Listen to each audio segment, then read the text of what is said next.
कैसे हैं आप लोग? सब बढ़िया, मस्त। हाँ, ओके। क्या पढ़ना है आज? Future indefinite. ओके, शर्ट अच्छी लग रही है तुम्हारी।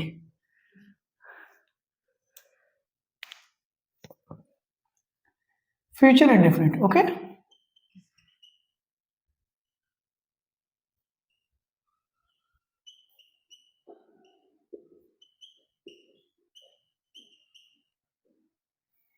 फ्यूचर इंडेफिनिट टेंस, ठीक बेटा ना।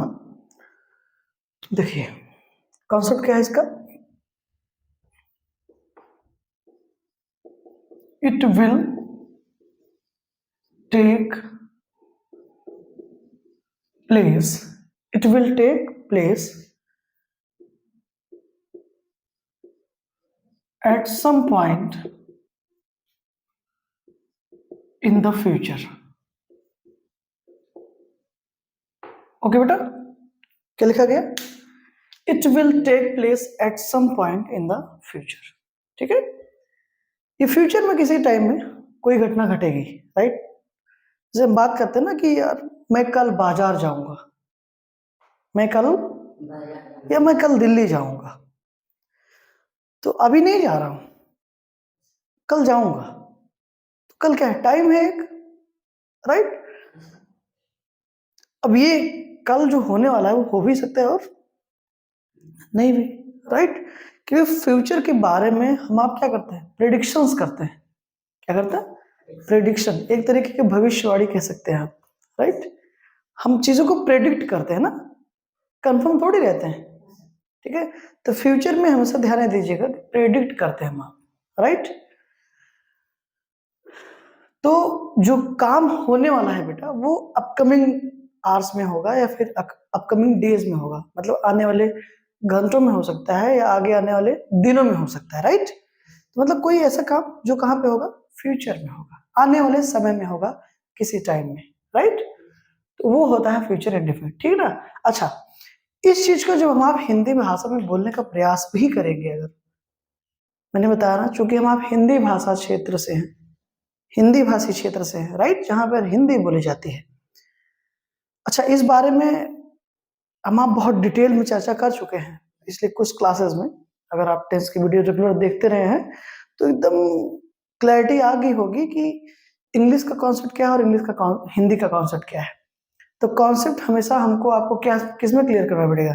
इंग्लिश में ही। अच्छा, अब ये जो सिचुएशन है ना, इसको जब आप हिंदी में बोलना चाहेंगे तो बिना गा गी गे के बोल नहीं पाएंगे। चेक कर लो, चाहे मैं कल दिल्ली जाऊंगा, ठीक है। अब इसी भाषा को अगर अवधि में बोले तो क्या होगा?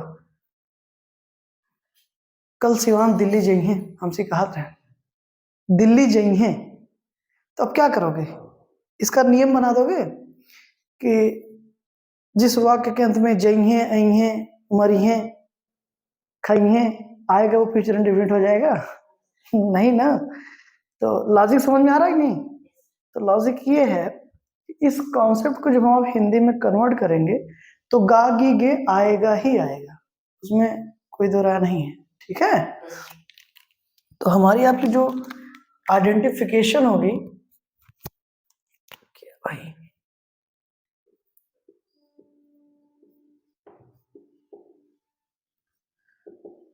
राइट बेटा, आइडेंटिफिकेशन किसमें? हिंदी में।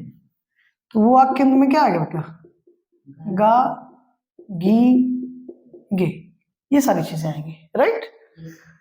And if we talk about helping verb, right बेटा, then we have two options, will and shall, right. अभी हम आप जो बात कर रहे हैं वो जनरल सेंस की बात कर रहे हैं। किसकी बात कर रहे हैं? जनरल सेंस की बात कर रहे हैं, ठीक बेटा ना। जनरल सेंस का मतलब ये है बेटा कि अभी फ्यूचर इंडेफिनिट में ही एक कॉन्सेप्ट हम ऐसा देखेंगे जो कंपल्सन शो करेगा। क्या शो करेगा? कंपल्सन। तो हम जनरल सेंस की बात कर रहे हैं, अगर कंपल्सन शो नहीं हो रहा है तो वो जनरल सेंस हो गया। तो जनरल सेंस में जब हम आप बात करेंगे तो विल जो है बेटा वो लगता है सेकंड एंड थर्ड पर्सन के साथ, ठीक है बेटा, सेकंड और थर्ड पर्सन के साथ लगेगा। सेल जो है बेटा वो लगता है फर्स्ट पर्सन के साथ। किसके साथ? फर्स्ट पर्सन के साथ, ठीक है। अब यहाँ मसला सिंगुलर प्लूरल का नहीं है, मसला किसका है? पर्सन का है, राइट। तो हमेशा नोट करिएगा कि सेकेंड और थर्ड पर्सन के साथ क्या लगेगा? विल, और फर्स्ट पर्सन के साथ बेटा शैल लगेगा। कोई दिक्कत यहाँ तक? ठीक है। अब अगर हम आप एग्जाम्पल्स की बात करें या फिर अगर इसके रूल ऑफ ट्रांसलेशन की बात करें ना, अगर इसके रूल ऑफ ट्रांसलेशन की बात करें तो क्या निकल कर आएगा? असर्टिव की अगर हम आप बात करें, किसकी? असर्टिव सेंटेंस की ना बेटा। अगर असर्टिव सेंटेंस की बात करें तो ये ऊपर पॉजिटिव नीचे नेगेटिव फॉर्मेशन लेंगे तो क्या हो जाएगा? Subject plus helping verb plus main verb plus object plus other words, right. Negative को देखेंगे तो subject plus helping verb plus not plus main verb plus object और प्लस अदर वर्ड्स, राइट बेटा। ये इसका रूल ऑफ ट्रांसलेशन होगा। यहां तक कोई इशू? एकदम क्लियर है ना? Okay, may I erase this? Okay,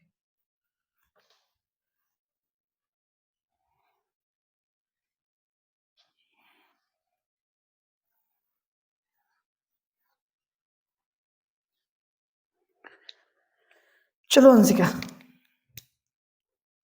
बोलो एग्जांपल्स। ठीक है,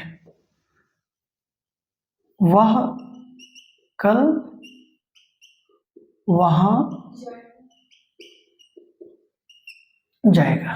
ठीक सी बात। आप बोलिए, कोई नेगेटिव बोलिए। वह दिल्ली नहीं जाएगा। ठीक है, तुम दिल्ली नहीं जाओगे। तुम दिल्ली नहीं जाओगे।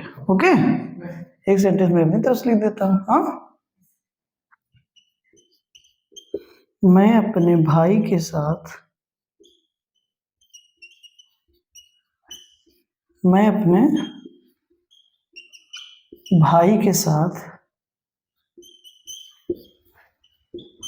नदी में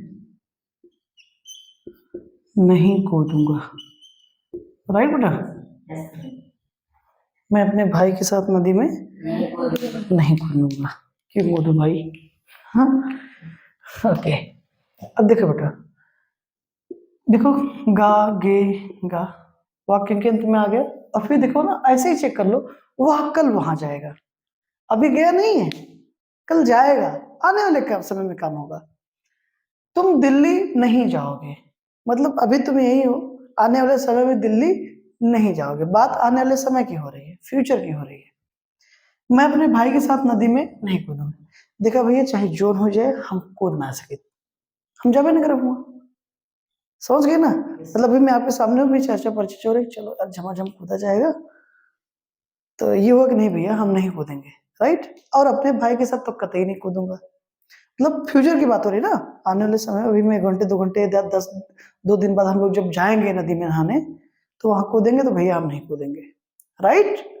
ये चीज तो फ्यूचर की बात कर रहा है बेटा। तो अब आप जानते हैं ये टाइप क्या हो गया? असर्टिव। क्यों हो गया सेंटेंस में? आप जानते हैं बेटा, ना नहीं कभी नहीं लगाए तो फॉर्म क्या होगी इसकी? पॉजिटिव। और इसकी फॉर्म, ये सारे सेंटेंस असर्टिव के हैं। ये पॉजिटिव है और ये दोनों किसमें है? नेगेटिव फॉर्म में। क्लियर? अब आइए असर्टिव का पॉजिटिव क्या है? सबसे पहले सब्जेक्ट ना, सब्जेक्ट क्या आपका? ही। अब थर्ड पर्सन सिंगुलर नंबर है बेटा, तो थर्ड पर्सन क्या लगेगा? विल। तो ही विल, ठीक है। जाना का मेन और की, अच्छा एक चीज बताना भूल गया ना। हाँ, तो हमेशा ध्यान ये देना कि मॉडल के साथ, सब मॉडल्स है ना बेटा, विल और सेल के बाद जो मेन वर्ब आएगी किस फॉर्म में आएगी? भी में आएगी। वर्ब की फर्स्ट फॉर्म में आएगी, हमेशा याद रखना, ठीक है बेटा। वैसे भी विल सेल मॉडल है, आप जानते हो अपनी बात क्या लगी? भी1 ही लेगी। ये वर्ब में आप पढ़ चुके हैं, तो गो, राइट बेटा। अब देखो बेटा, देयर क्या है, एडवर्ब ऑफ प्लेस है, और एडवर्ब ऑफ प्लेस के पहले कभी भी किसी भी एडवर्ब के पहले प्रीपोजिशन नहीं आएगा, समझ में आया बेटा। क्योंकि देखो डेस्टिनेशन के लिए प्रीपोजिशन टू आता है, लेकिन वो डेस्टिनेशन कोई नाउन होना चाहिए, राइट। तो एडवर्ब पहले प्रीपोजिशन नहीं आएगा, राइट। क्या होगा, ही विल गो देयर, ठीक है भैया। कब जाएगा, मतलब टुमारो। स्टरडे मतलब बीता हुआ कल बेटा, वो पास्ट टेंस का एडवर्ब है, राइट। और टुमारो मतलब आने वाला।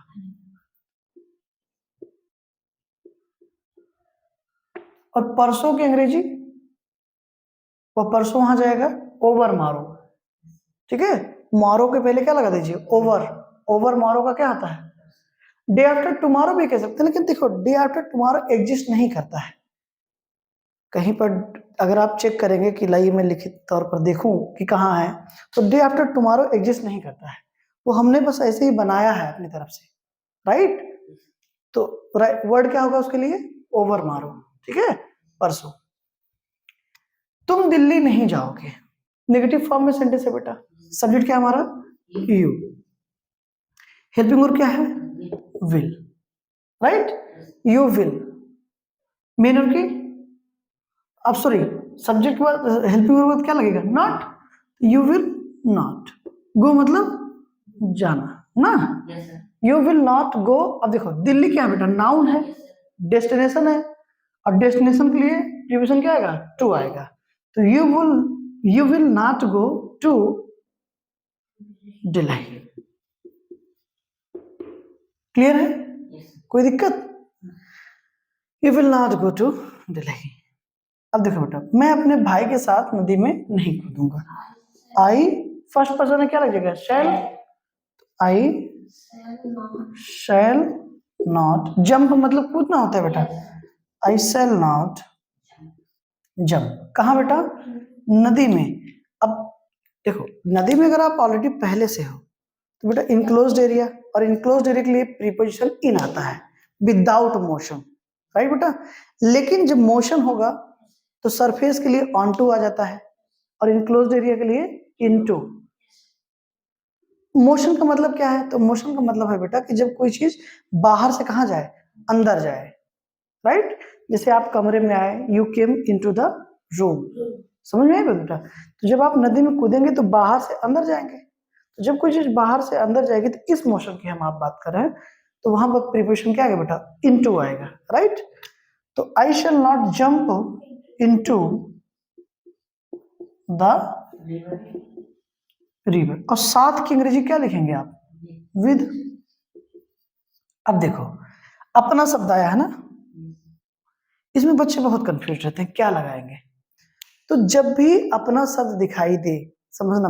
अब देखो बेटा, तुम्हारे भाई के साथ होता तो योर हो जाता, मतलब देखो जिसकी भी बात आप करेंगे, जैसे मैं अपने भाई की बात कर रहा हूं, अगर तुम्हारे भाई करता तो तुम क्या होते, सब्जेक्ट। सब्जेक्ट मतलब यू, यू का पोजेसिव एडजेक्टिव क्या होता है, योर।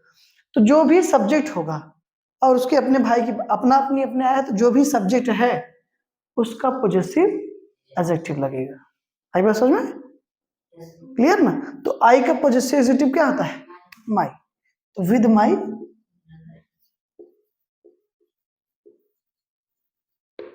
ब्रदर, ठीक बेटा।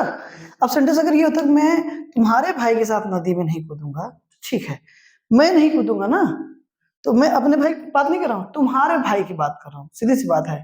तो तुम क्या हो गए, अगर यू के लिए लगाऊं तो यू ही लगाऊंगा ना, उसका पोजेसिव एडजेक्टिव क्या होगा, योर। यू का योर, बी का आवर। तो अपना के सेंस के लिए हमेशा पोजेसिव एडजेक्टिव ही आएंगे, समझ में आई बात, कोई इशू बेटा, क्लियर है।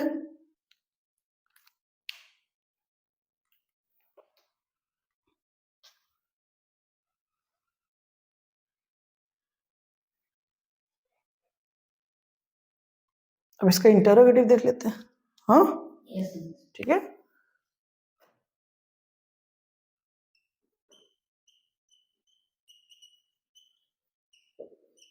इंटरोगेटिव दो प्रकार के होते हैं, पता है आपको, S no type, W S type. ठीक बेटा, दोनों का रूल देख लेते हैं। एस नो टाइप का क्या हो जाएगा, helping verb plus subject plus main verb plus object plus other words plus question mark. पहले एस नो टाइप को देख रहे हैं हम आप? अच्छा ठीक है, दोनों को देख लेते हैं, उसमें क्या है कि नहीं। तो क्वेश्चन वर्ड बेटा plus helping verb plus subject plus not, oh sorry positive पे लिख रहे हैं ना, हाँ ठीक है।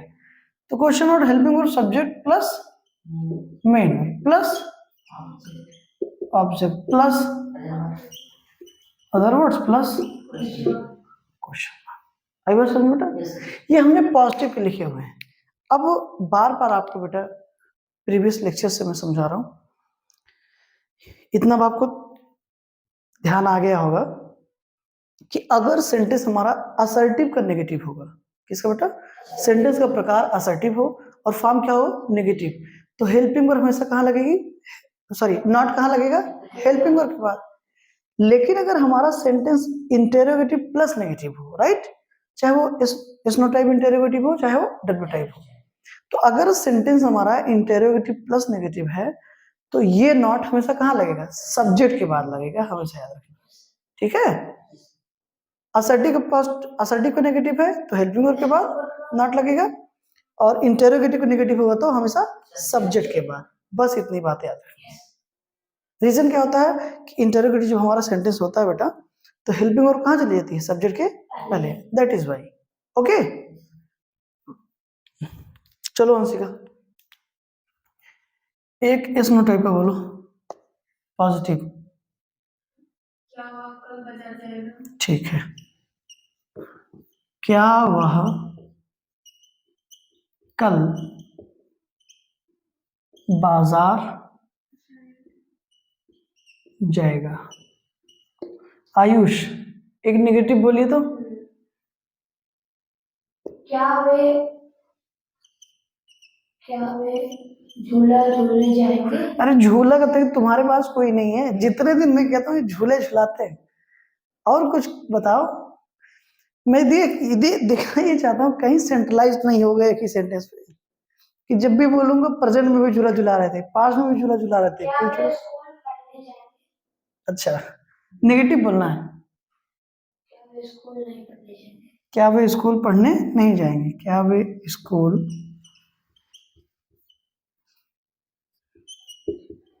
पढ़ने नहीं जाएंगे, राइट। चलिए शिवांश बोलिए डब्ल्यू एस टाइप का पॉजिटिव। साला खाना क्यों खाएगी? भूख लगी होगी यार, सरला खाना क्यों खाएगी। बिटिया अंशिका आप एक नेगेटिव बोल दो।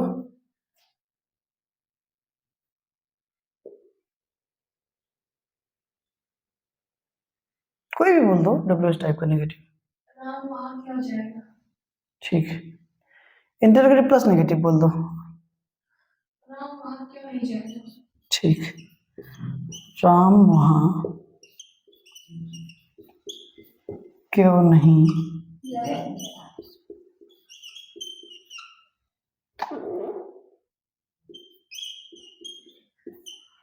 ठीक बेटा, जय श्री राम।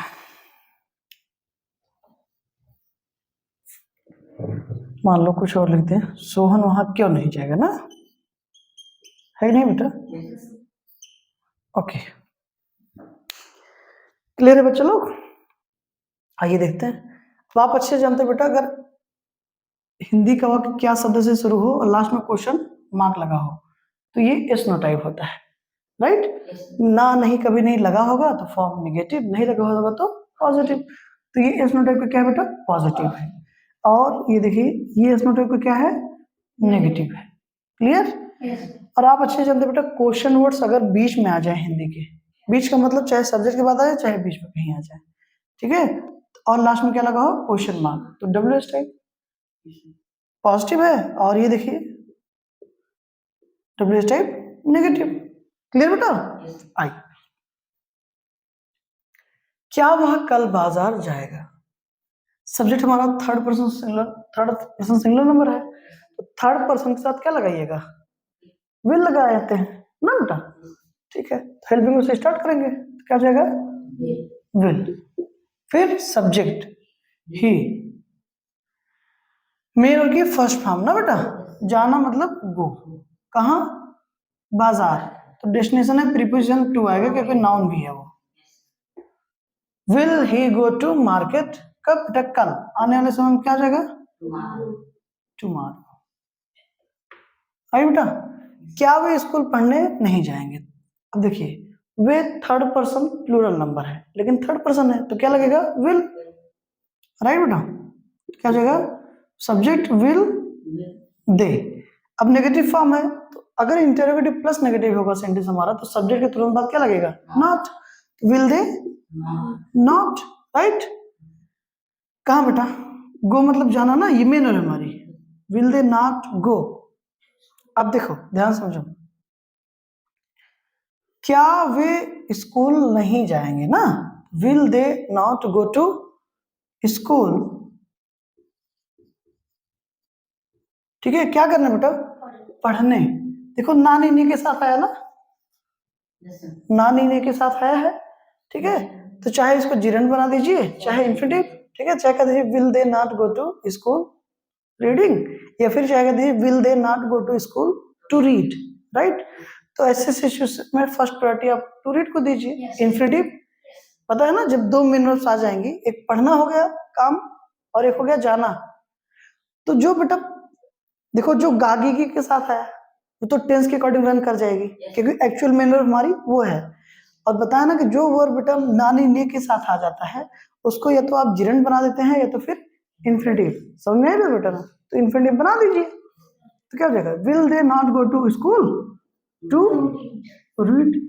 इंफिनिटिव क्या है? 2 + B1 का स्ट्रक्चर। कंफर्म? सरला खाना क्यों खाएगी? अब बेटा जानते हैं ना, क्वेश्चन वर्ड से स्टार्ट करना डब्ल्यू टाइप है, तो क्या हो जाएगा? वाई।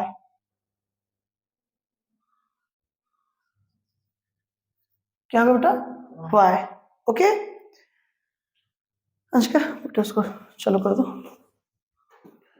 वाई। ओके, फिर हेल्पिंग वर्ब क्या लगेगी? सरला के अकॉर्डिंग, सरला थर्ड पर्सन बेटा नहीं, हाँ ओके, वो रिमोट है उसको ऑन कर दो बस। ओके, अब सरला के अकॉर्डिंग हेल्पिंग वर्ब क्या आएगी? विल आएगी। राइट बेटा? क्या जगह? Why will. फिर तुरंत क्या लिखना है हमको? सब्जेक्ट हो, क्वेश्चन वर्ड हो गया, हेल्पिंग वर्ब हो गया, अब हमको क्या लिखना है? सब्जेक्ट। तो वाई विल सरला। ठीक है, वाई विल सरला। फिर बेटा मेन वर्ब की फर्स्ट फॉर्म, मेन वर्ब है खाना मतलब ईट, तो वाई विल सरला ईट। क्या बेटा? खाना मतलब भोजन, तो why will Sarla eat the food. Eat food भी कर सकते हैं, नो प्रॉब्लम। ठीक है, कोई दिक्कत यहां तक?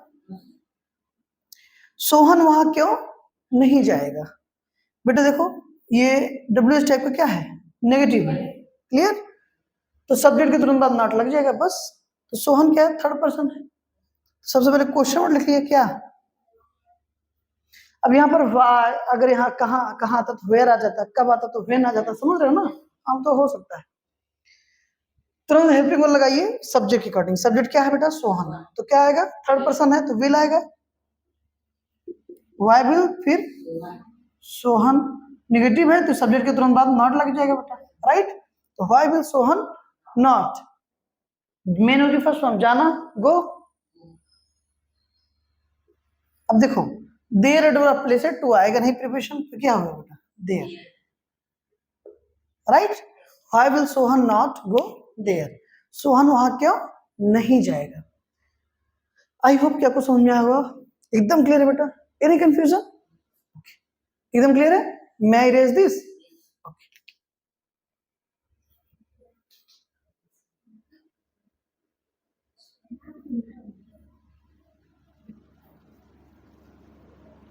सैल के साथ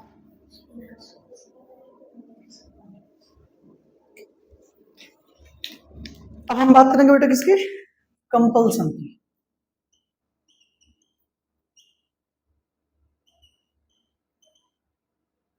किसकी बेटा, कंपल्सन, यानी कि अनिवार्यता। क्या बेटा, अनिवार्यता।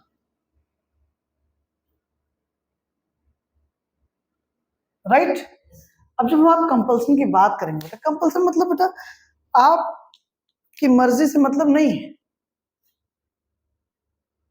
कि आपसे पूछा जाएगा, नहीं। जैसे एक तरीके की मजबूरी समझ लीजिए। अनिवार्यता मतलब आप उसको टाल नहीं सकते। राइट। जैसे नॉर्मल सेंटेंस क्या है, वह बाजार जाएगा। कंपल्सन क्या होगा, वह बाजार जरूर जाएगा, वह बाजार अवश्य जाएगा, वह बाजार जाएगा ही। समझ गए ना बेटा ये चीज। तो हिंदी में क्या क्या आ सकता है कंपल्सन शो करने के लिए। हिंदी में बेटा अवश्य आ सकता है, जरूर आ सकता है, और क्या आ सकता है बेटा, ही आ सकता है। राइट। तो जब आपको अवश्य, जरूर या ही शब्द दिखाई दे हिंदी में, तो समझ लेना वहां पर कंपल्सन शो हो रहा है। राइट। इसका इंग्लिश में कॉन्सेप्ट क्या है,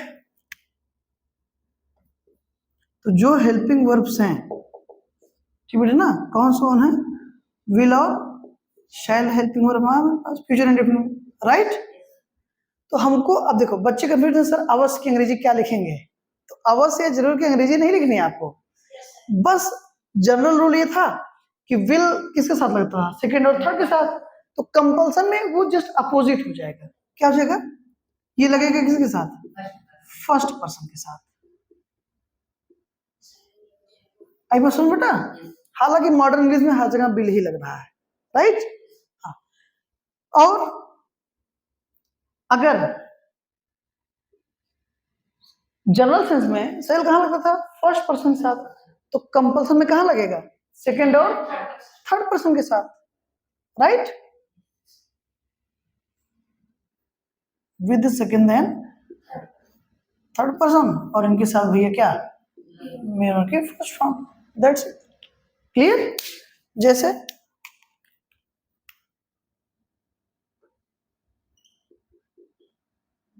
मैं बाजार अवश्य जाऊंगा। राइट बेटा, ठीक है। वह, सॉरी, वह नदी में जरूर कूदेगा। राइट बेटा। तो ये देखिए अवश्य और जरूर या फिर ही शब्द मिलेगा तो समझना सेंटेंस में क्या सो रहा है, कंपल्सन। रूल पे जस्ट उल्टा कर देना है और कुछ नहीं। तो आई फर्स्ट पर्सन में बेटा सेल लगता था, तो क्या लगेगा, विल।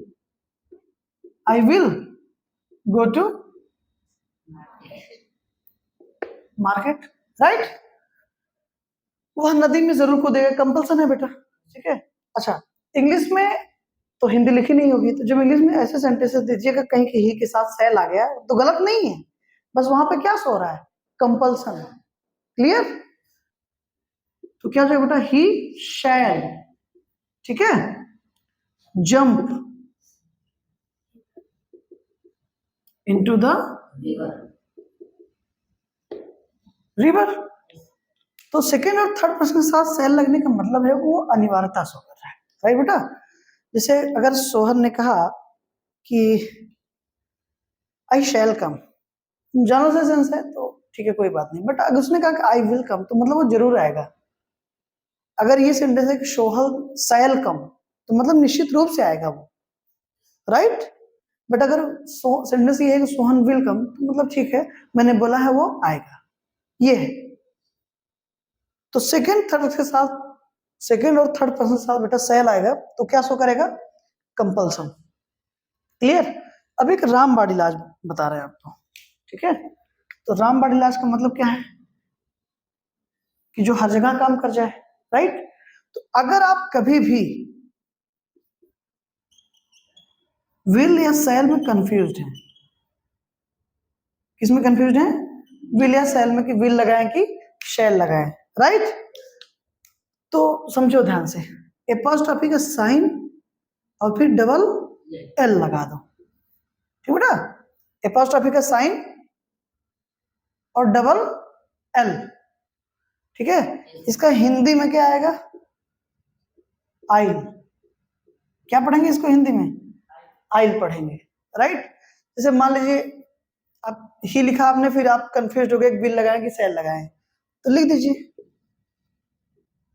he'll go there। अब ये विल या शैल दोनों पढ़ा जाएगा, ठीक है ना? आई बस में, क्योंकि विल या शैल का जो एब्रिविएटेड फॉर्म होगा वो ऐसे ही होगा। एपॉस्ट्रोफी का साइन लगाइए, क्या लगा दीजिए? Double L. अब सामने वाला समझ ले जो समझना हो, और सामने वाला सही समझेगा ना अपने हिसाब से, समझ रहे नहीं? तो ये रामबाण इलाज है, ठीक है? प्रोनाउंसिएशन क्या होगा इसका? आइल। जैसे अब ये ना तो ही विल पढ़िए, अच्छा ये दोनों पढ़ते, ही विल गो देयर या फिर ही शैल गो देयर, राइट? लेकिन जब ये ऐसे लगा है बेटा, ऐसे तो हम पढ़ेंगे ही शैल, ऐसे हम पढ़ेंगे ही विल, राइट?